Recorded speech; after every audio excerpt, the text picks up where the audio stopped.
Hi, everyone. This is Aaron Larson, Executive Editor of Power Magazine, and you're listening to the Power Podcast. On this episode, we're going to explore what it's like to transition from a career in the military to a job in the power industry. And to get a first-hand perspective, I'm joined by William Newell, who works for Exponential Power, and Amy West, who is with Orion Talent. And to kick things off, I'd like to have Will tell a little bit about himself, his background, and what he's doing with Exponential Power. My name is William Newell. I was in the Air Force for 20 years, just recently retired in July and got out and started working for Nolan Power, now Exponential Power, dealing in uninterruptible power systems and large battery backup systems for oil companies and data centers throughout Texas, Louisiana, and New Mexico.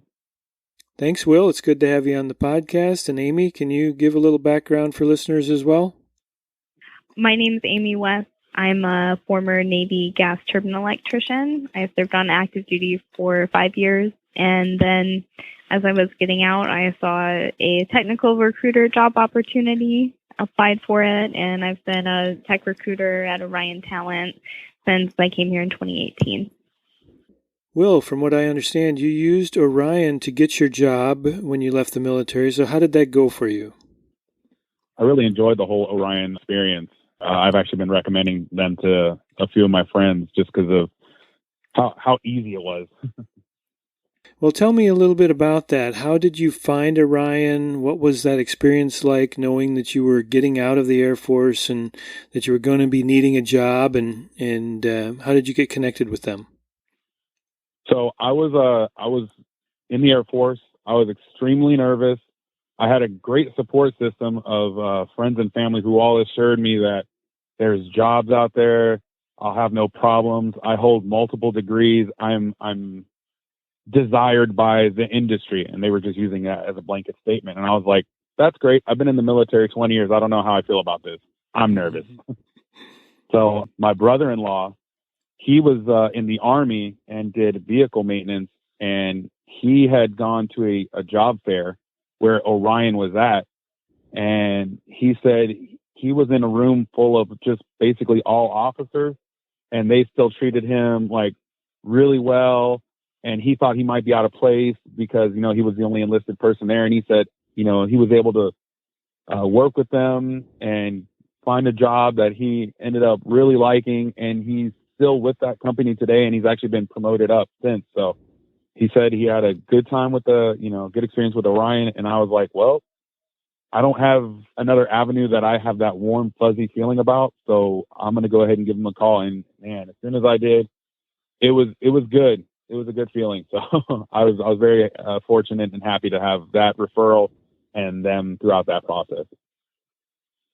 I can relate to that. I remember the feeling of, having been in the military for 13 years in my case and 20 for you, you have a kind of a comfort level that you're in where you don't have to worry about being fired necessarily. I mean, you got to do some pretty bad things if you're going to get booted out of the military usually. But right. Going out into the civilian world, you're like, I got to provide for my family, and I got to find a job that I can enjoy. And so I definitely understand that. Can you talk a little bit about your role when you were in the Air Force? Like, what were you doing? What position were you in? And how did that correlate to an outside job? So I focused my first 10 years on aircraft maintenance, dealing with high-powered defensive missile systems. I had a blast doing it. I loved working with them.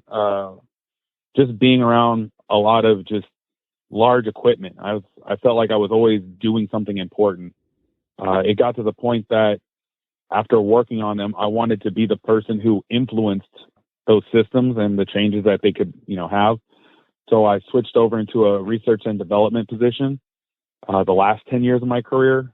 And so I was able to work on throughout my whole career, almost every aircraft that was in the Air Force's inventory, except fighters, I was able to put my hands on. So I was able to work with bombers, helicopters, different cargo aircraft and stuff like that. So I was able to get out there and do a lot of testing on things. And I found like some of the stuff that interests me the most was just power, just dealing with some type of energy problems, batteries. I guess, I don't know what you guys call them in the Navy, but we call them hobarts, which are just generators that you power aircraft with when they're on the ground. Mm-hmm.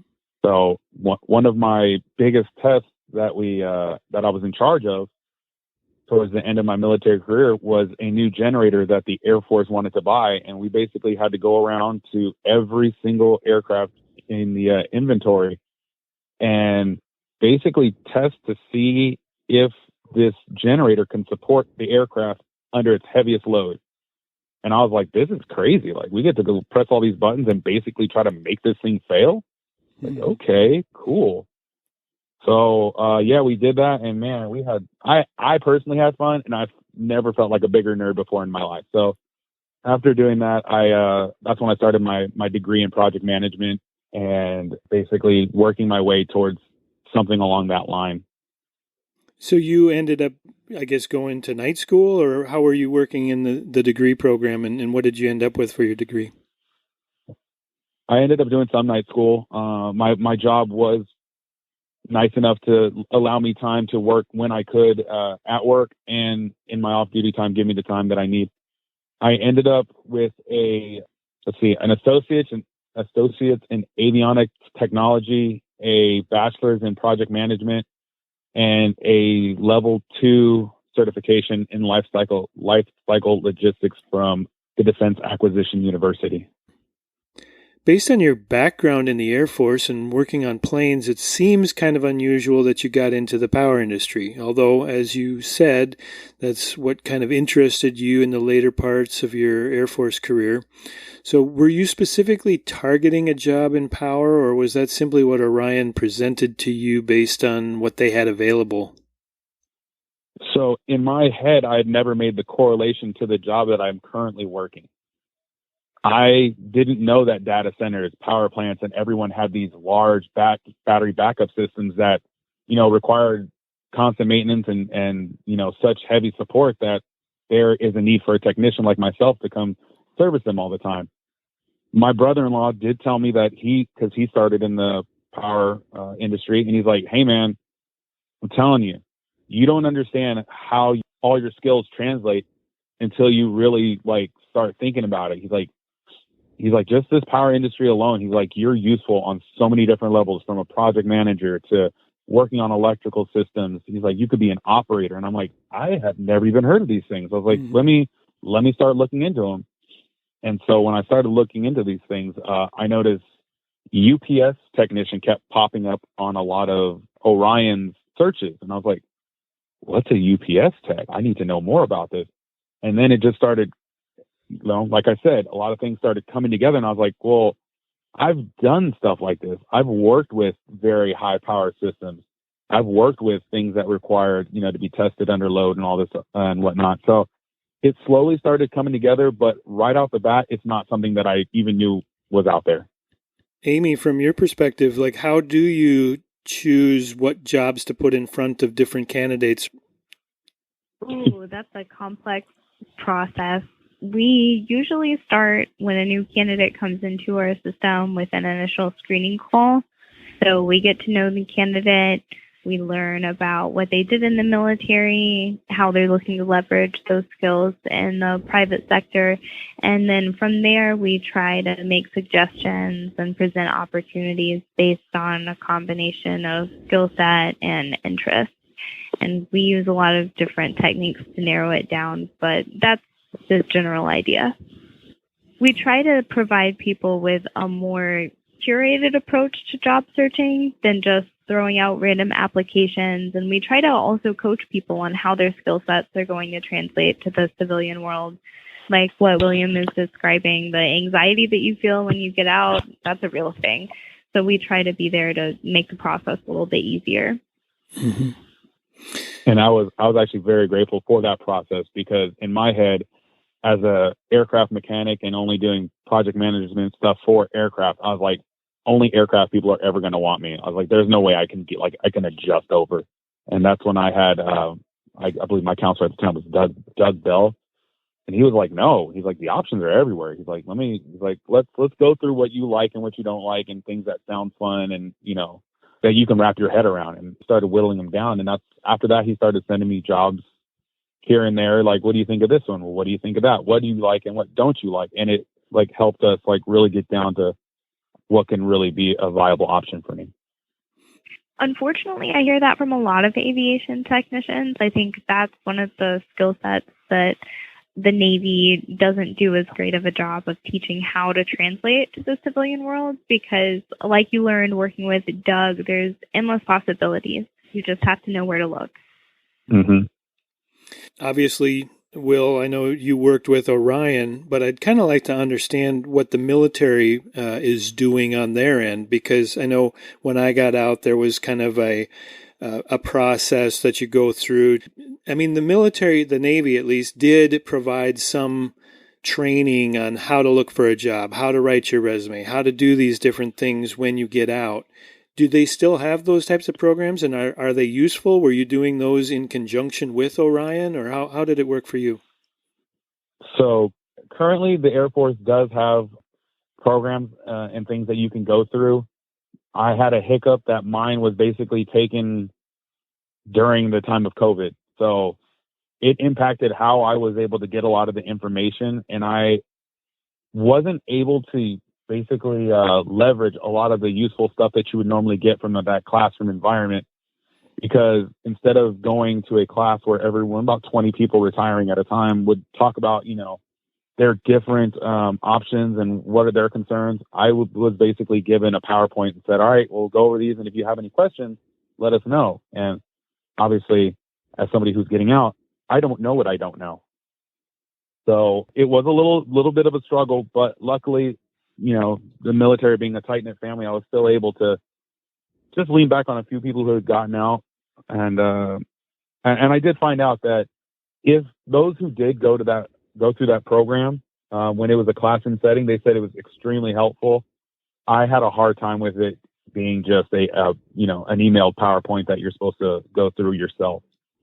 I did find out later that one of my friends, that an acquaintance from back in the day, started a nonprofit that assists military people in their exiting the military. So I was able to use some of her knowledge gained through her nonprofit to basically better prepare myself for getting out of the military. Yeah, that's interesting. I was going to ask if you had connections from others who had kind of led the way, gotten out a year before you or 2 years before you. I know I remember that experience and reaching out to them and saying, how'd you get your job? What did you do? And networking with them to see, is your company looking for anyone or things like that? Is that something that you did as well? Yes, I definitely fell back on a few of my friends and asking them, like, how did you, because, sometimes you hear with people with degrees and stuff like that, they're like, well, we got out and made, I got a 6-figure job. I landed a 6-figure job. I'm like, where are these jobs? Like, I hear people, but I don't see it. Like, I don't see where this is. So, like I said, I had a friend who I ended up leaning real hard on, who is a part of the Strategic Alliance for Veteran Integration, or SAVI, who really helped me out. And they were able to point me in directions. And basically, about every month, we would have a phone call and be like, hey, where are you at now? What are you doing? What do you need help with? What are some things that you're hung up on? And I was like, man, this is helpful. And as soon as I got out, I want to say about 4 months later, the Air Force apparently is starting a program like that, or the VA, I believe, is starting a program like that where they want to start helping people when they're getting out and afterwards. So there are programs that are out there, but you got to find them. Usually when you're in the military, you're stationed somewhere and you don't really often have a choice on where that happens to be. I was in, Virginia and Connecticut and Florida and California, and you may not necessarily want to stay in that location, or maybe you do. Did you have any trouble figuring out where you wanted to go, or were you just kind of open to anything? Well, I was open to anything, but my wife made it very clear cut that we're moving to Texas because that is where her family is. And after dragging her all across the world, she got first dibs in where we go. So we ended up finding Houston, and I ended up really liking it. I really like it in Houston. So we were able to find a place and, work with Doug to find me a job out there. Cause I'll tell you what, he was able to find me a lot of positions throughout Texas, but we were able to finally find somewhere in Houston. So. Okay. And Amy, from your perspective, how does that work? I mean, do you have jobs all over the country and all over the world that you're kind of trying to fill, or do you reach out to different companies when you know where somebody wants to go? We do a little bit of both, actually. We do have a national presence, and we're building an international presence as well. So we work with clients across the United States. But if we find a great person to work with and we don't have a position that's where they're trying to go, we don't just stop there. We reach out proactively to our clients to try to find a match with businesses we know that want to hire veterans. So that's how we try to get people where they want to go. And that's part of our screening process, too. We take people's location preferences into account. There's a lot more to the story than just a piece of paper. So that's why the conversation and the personal approach is so important, I think. Mm-hmm.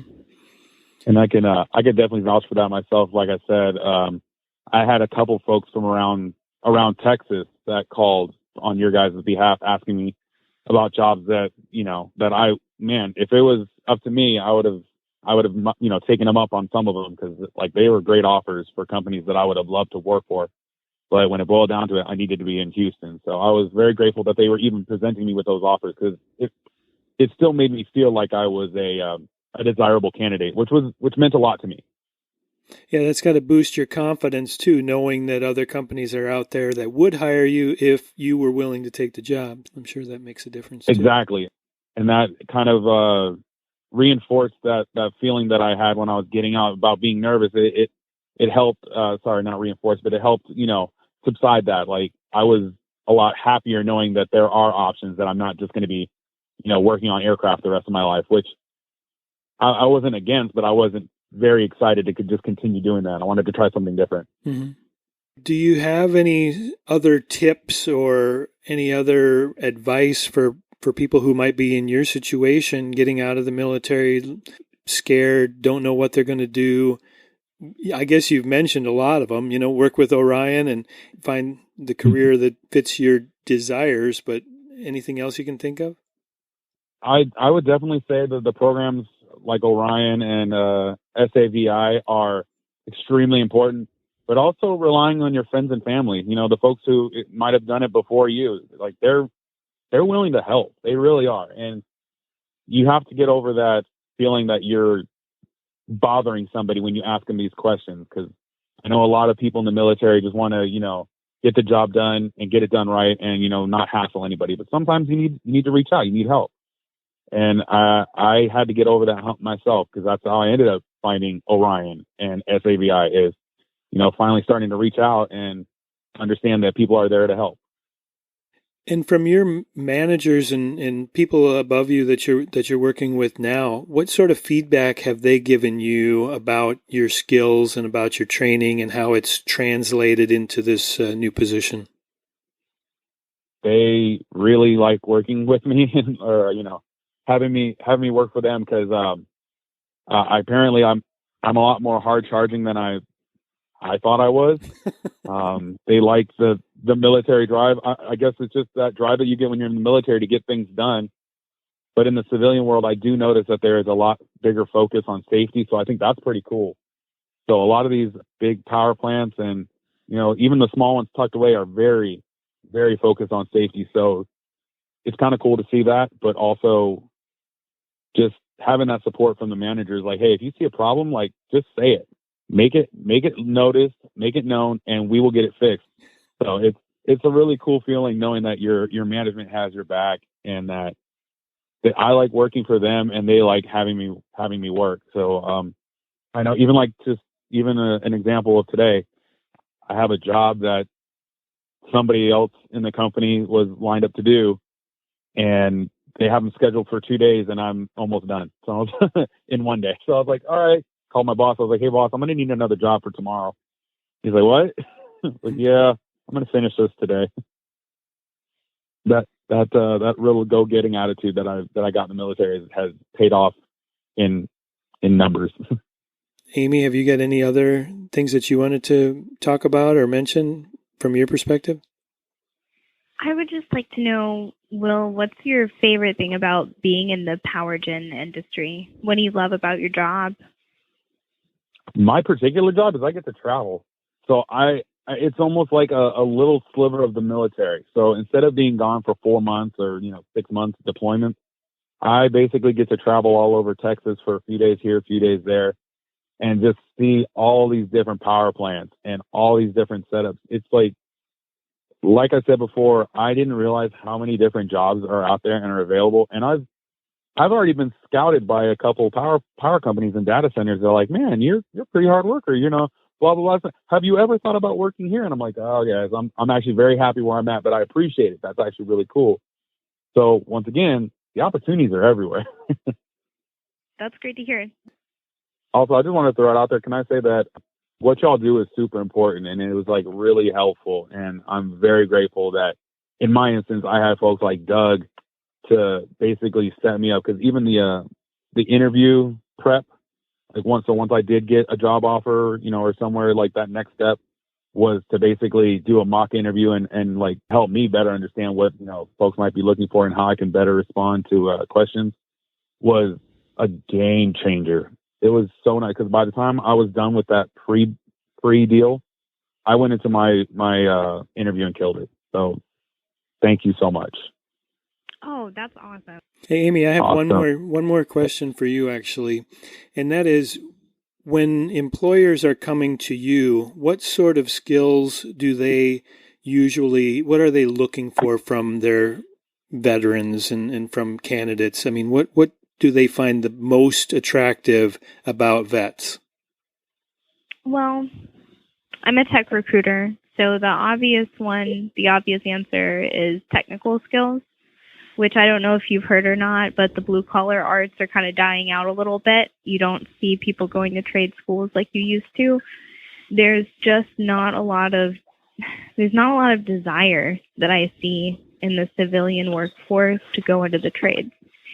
So we're seeing fewer technical schools, fewer places for candidates to ever get the kind of exposure to these systems that make the entire world run, but no one knows how to work on them anymore. So the biggest skill set that we're asked to find is technical talent. The military offers the best technical training program, in my opinion, in the world. Nothing prepares you like the military does to work on technical systems. No one teaches the way that the Navy does, at least. And so that's the obvious skill set is the technical talent. Now, there's also the soft skills. Like what Will mentioned earlier, you would not believe how many hiring managers I talk to on job calls, and they tell me I can't find someone who can show up to work on time every day. You wouldn't believe it. It's that ability to be somewhere and work hard and do a good job and then come back every day and get it again. It's not as common as you would think.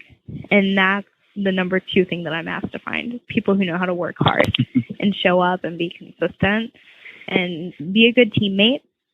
We get a lot of requests for people who know how to work on a team, people who know how to contribute, think of others, a lot of field service roles like what Will is doing now. People are in different locations, so you have to have awesome communication skills. When your life is on the line, like sometimes it can be in the military, you better know how to communicate or you could end up in a bad situation. So that's just a few of the skills that I think veterans bring to the table, but those are what we're asked for specifically. Those are all great points, and I obviously can see why they're important. And I do know also from my own experience, both in the military and out, that, yeah, what you're saying is exactly right. Getting people to show up on time and do their job and not dilly-dally on all other different things is not as easy as it seems. Okay. It definitely has been switching over to the civilian world. I've definitely noticed that, not everyone is showing up 15 minutes before you're supposed to be places. So I was it was a weird curveball. And even about showing up on time and stuff like that, I actually called in late for the first time just yesterday, and I felt so guilty. And I told my boss, I was like, this is never going to happen again. He's like, Will, you're always on time. He's like, I realized there was extenuating circumstances. I get it. I was like, I still don't feel good about it. Thanks, Will and Amy, for being on the podcast. Again, for listeners, I've been speaking with Will Newell, who is currently with Exponential Power in Texas, and Amy West, a technical recruiter with Orion Talent. It was a pleasure speaking with you.